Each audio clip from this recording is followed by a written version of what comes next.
unlimited knowledge and foresight enables him to create your provision before your need ever materializes. He had the manna ready before you ever entered the wilderness. And he prepared the ravens before you ever sit down by the brook. His infinite intelligence gives him the ability to work smarter, not harder. See, if God weren't so intelligent, he would have to exert himself in an attempt to carry out his plan and fulfill his purpose. But because he is so intelligent, he doesn't have to change what he is or what will be. He simply takes what is and what will be and engrafts them into his overall plan, so no matter what comes, it works out good for his children.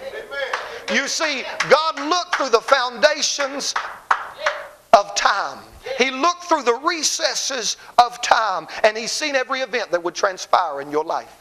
He's seen every problem, struggle, and hardship that you would encounter, and he engrafted them all into his universal plan. He already worked it out before it ever started. So if you'll put your trust in him and let him lead you, he'll ensure you benefit from everything that comes into your life. He'll be your gatekeeper, and he'll make sure that everything that comes into your life brings an offering.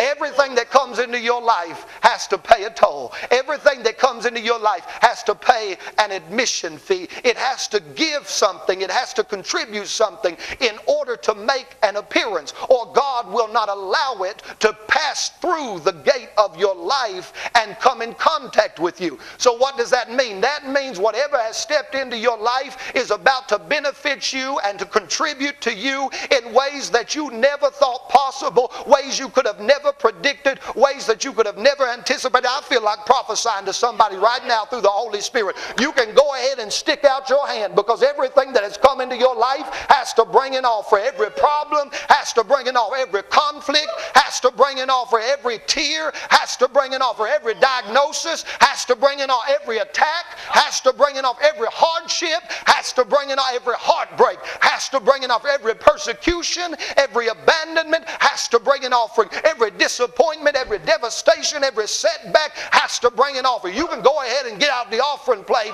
because it's about time that your situation paid up. It's about time your sleepless nights paid up. It's about time your aggravation paid up. It's about time the enemy's attack paid up. It's about time the persecution that you felt pays up. It's about time that which you thought was going to decrease you the most blesses you. I'm telling you that what you thought come to take from you, God is going to use it to position you to fulfill your purpose. You ain't lost nothing. If they can leave, let them go, because God is going to arrange the things of your life so that no matter what you experience, no matter what you've encountered, no matter what you had to deal with, no matter what you had to put up with, I don't care where you've been or how long you've been there, God's going to work it out so that it blesses you, it contributes to you, it multiplies you. The more they afflicted them, the more they multiplied. And that don't make sense now. That don't make sense to the carnal mind. That don't make sense to my intellect. Affliction is decrease. Multiplication is increase. How can God take something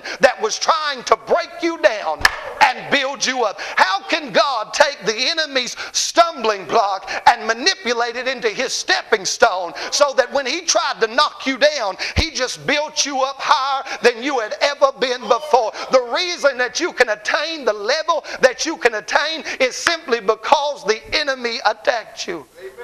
Because the enemy attacked you, God's going to use it to accelerate you into your purpose. The more they afflicted them, the more they multiplied and grew. Let me break this down for you.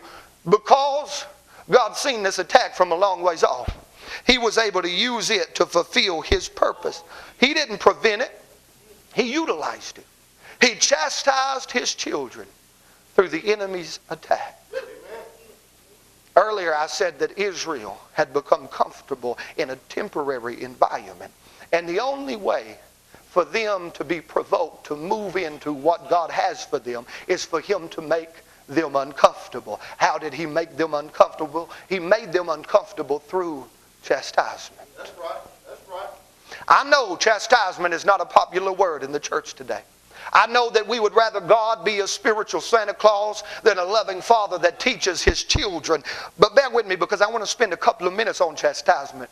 because there are many misconceptions about chastisement in the church today.